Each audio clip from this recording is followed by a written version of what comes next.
Welcome back नाज़रीन। ख़बरुनि जी बाक़ायदा शुरुआत कंदासीं। अहम ख़बर सां अॻूणे वॾे वज़ीर महमूद ख़ान ऐं अपोज़िशन लीडर अकरम दुरानी विच में अहम मुलाक़ात थी आहे।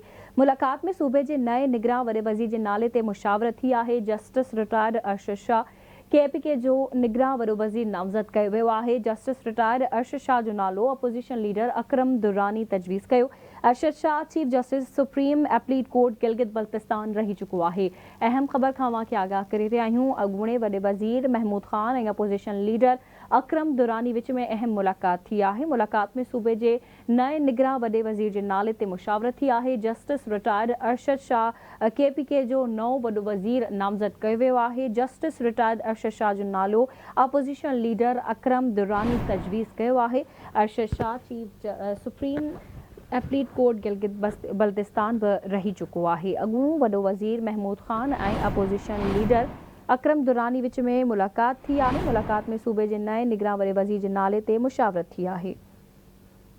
हिते अवां सां ॿी अहम ख़बर शेयर करे रहिया आहियूं। नौशेरो फिरोज़ मां जिथे फुल पुलिस जी कार्रवाई क़तल केस में घुर्बल 4 जवाबदार गिरफ़्तार कया विया आहिनि। गिरफ़्तार कयल जवाबदारनि में अमजद निज़ाम नज़ीर ऐं सरवर लाशारी शामिल आहिनि। हथियार हथ कया विया आहिनि। अहम ख़बर खां अवां खे आगाह करे रहिया आहियूं। नौशेरो फिरोज़ फुल पुलिस जी कार्रवाई क़तल केस में घुर्बल 4 जवाबदार गिरफ़्तार कया विया आहिनि। गिरफ़्तार कयल जवाबदारनि में अमजद निज़ाम नज़ीर ऐं सरवर लाशारी शामिल आहिनि। हथियार हथ कया विया आहिनि।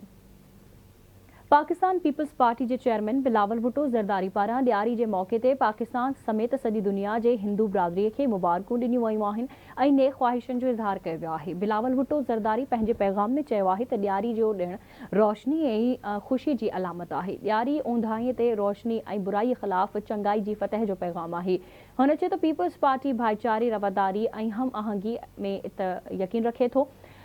क़ाइदे अवाम शहीद ज़ुल्फ़िकार अली भुट्टो जी ॾिनल आइन ऐं अक़लियतुनि खे हिक जहिड़ा हक़ ॾिना विया आहिनि। बिलावल भुट्टो ज़रदारी चयो त शहीद मोहतरमा बेनज़ीर भुट्टो सॼी ॼमार अक़लियतुनि जे हक़नि जी तहफ़ुज़ ऐं संदन तरक़ीअ लाइ जदोजहद कई आहे। सदर आसिफ अली ज़रदारी सदर तौरु हर साल 11 अगस्त ते अक़लियतुनि जो क़ौमी ॾींहुं मल्हाइणु शुरू कयो। हुन चयो त इहा फ़ख़्र जी ॻाल्हि आहे त मुंहिंजी अॻुवाणीअ में पार्टी असेंबलियुनि जी जनरल सीटुनि ते अक़लियती बिरादरीअ सां वास्तो रखंदड़ जियालनि खे टिकट ॾिनी। बिलावल भुट्टो ज़रदारी वधीक चयो त अचो अॼु वचन करियूं त असां गॾिजी पाकिस्तान में नफ़रत ऐं विरहाङे वारनि ऊंदाहियुनि खे मात ॾींदासीं। असां इहो वचन करियूं त असां ख़ुशहाली ऐं बराबरी जा ॾीआ ॿारे वतन खे दुनिया में रोशनियुनि जो मर्कज़ बणाईंदासीं। मलीर वेझो सिंध जे निगरान सूबाई वज़ीर ख़ुदा बख़्श मरी जे नंढे भाउ हसन मरी जो लाश मिलियो आहे। स्टिल टाउन थाणे ते घगर फाटक भरिसां कादिर नगर वटि रेलवे ट्रैक तां लाश मिलियो। फौती जी सुञाण मिनरल ऐं माइंस वारे निगरान सूबाई वज़ीर ख़ुदा बख़्श मरी जे नंढे भाउ हसन मरी तौरु थी। सूबाई वज़ीर भाउ जो लाश हथ अचण बावजूदि स्टिल टाउन पुलिस 3 कलाकनि ताईं न पहुती।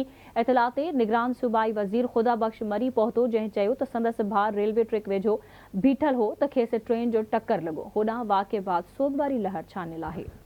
मीरपुर बटोरो लॻ 8 वरियनि जो नीगर भित किरण सबबि दॿिजी फौत थी वियो आहे। ॻोठ जान मोहम्मद खाड़क में ज़बून हाल कमरे खे ड्राइण दौरान पासे में बीठल इमाम बख़्श खाड़क 8 वरियनि जो पुटु अमजद मथां भित किरी पई, जंहिं सबबि नीगर दॿिजी वियो। ज़ख़्मी नीगर खे तालके अस्पताल नियो वियो, जिथे डॉक्टरनि संदसि फौत थियण जी तस्दीक कई।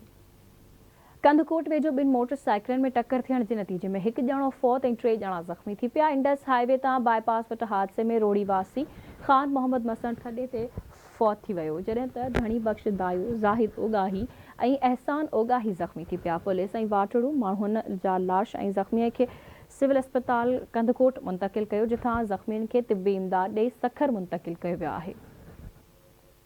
दादू में प्लाट जी मालिकी तां 2 धुरियुनि में झेड़े जे नतीजे में 6 ॼणा ज़ख़्मी थी पिया आहिनि। एस सेक्शन थाणे जी हद ॻोठ फरीदाणी लुंड में प्लाट जी मालिकीअ तां 2 धुरियुनि में झेड़ो थी पियो। लठियूं कुहाड़ियूं सिरोटा लॻण जे नतीजे में 1 धुर जा अल्ताफ़ लुंड, दुर मोहम्मद लुंड, पुन्हो लुंड ज़ख़्मी थी पिया, जॾहिं त ॿी धुर जा नवीद हमीद जब्बार ज़ख़्मियुनि में शामिल आहिनि।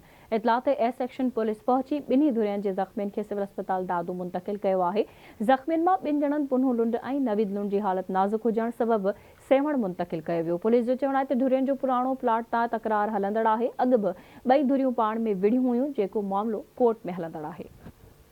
उमरकोट में औताक ते वेठल 2 नौजवाननि मथां जवाबदारनि हमलो करे 2 नौजवाननि खे ज़ख़्मी करे छॾियो। ॻोठ हाशिम पली में औताक ते वेठल 2 ॼणनि अज़हर पली ऐं मज़हर पली मथां हमलो कयो वियो।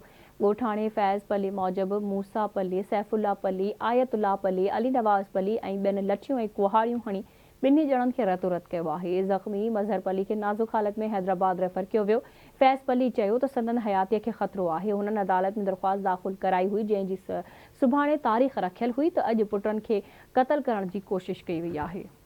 सकरन में पुलिस कार्रवाई करे जाली भाण ठाहिण वारी पैकिंग मशीन ऐं केमिकल हथ करे वरितो आहे। SHO अब्दुल मजीद आरआई 15 इंचार्ज कुर्बान अली ऐं ॿियनि कार्रवाई कई। पुलिस पारां भाण जूं बोरियूं हथ करे जॻह खे सील कयो वियो। पुलिस जे चवण ते ॻुझे इतला ते पीर महवाली लिंक रोड ते कार्रवाई कई वधीक जांच कई पई वञे। मशाख वेझो सकरन शुगर मिल कमनि जी पीड़ाई शुरू करे छॾी आहे। मिल इंतज़ामिया पारां कमनि जी पीड़ाई सुस्त रफ़्तारी सां करण सबबि नेशनल हाईवे जे रॉन्ग साइड सां कमनि सां भरियल ट्रैक्टर ट्रॉलियुनि जी पीह लॻी वई आहे। मोटरवे पुलिस मंज़र तां ग़ाइब हुजण सबबि हादसनि जो ख़तरो वधी वियो आहे। सन में SSP जामशोरो ख़िलाफ़ शहर में मुकमल शटर बंद हड़ताल करे थाणे अॻियां धरणो हयो वियो।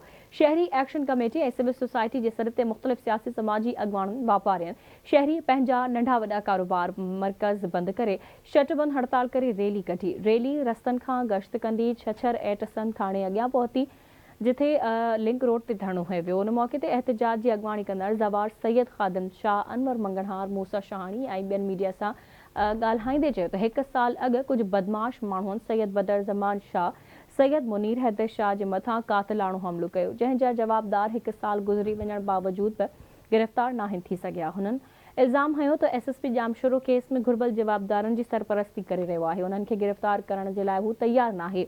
हुननि मुतालबो कयो त जवाबदारनि जी सरपरस्ती कंदड़ SHO जामशोरो खे हटाए सन वाक़िए जा जवाबदार गिरफ़्तार कया वञनि।